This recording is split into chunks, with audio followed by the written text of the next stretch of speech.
Avodah Zarah Daf. Une très belle explication du Khatam Sofer.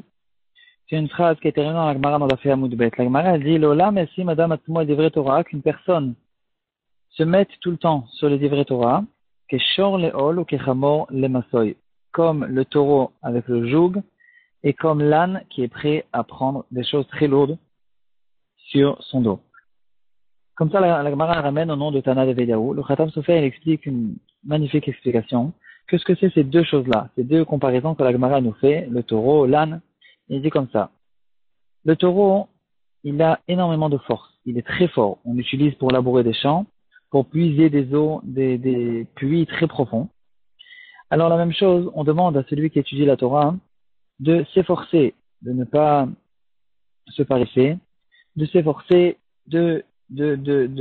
d'approfondir la Torah de toutes ses forces au maximum.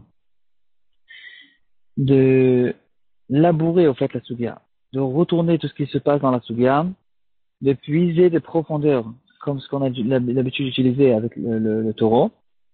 Et mis à part ça, après qu'une personne il a fini une Sugya, qu'il n'oublie pas d'être aussi comme un âne. Un âne, il a la possibilité de tenir énormément de choses sur son dos pendant très longtemps. Alors ici aussi, non seulement on se fatigue, on peine pour comprendre la Torah, on approfondit dans la Torah, mais en plus de ça, il faut faire attention de ne pas oublier ce qu'on a étudié, de tout faire pour faire des chazarot, pour tout faire pour se rappeler de notre étude, comme cette âne qui tient ses fardeaux sur son dos pendant très longtemps. Comme ça, nous ramène le Khatam Sofer, et voilà qu'on a ici une preuve dans la Gemara des deux sortes de limoud qu'on a l'habitude de faire, comme on connaît tous, le iyun et le bekiyut. On approfondit le limoud, on s'attarde, on ouvre les mefarshim, etc.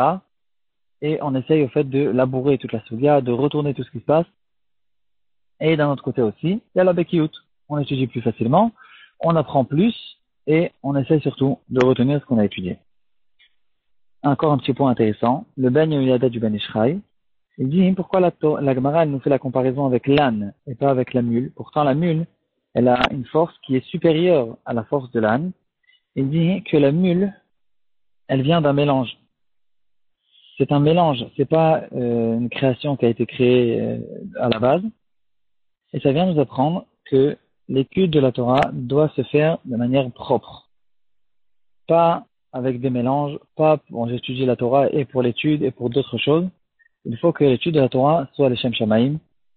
Et donc, on ne peut pas donner cette comparaison de la mule.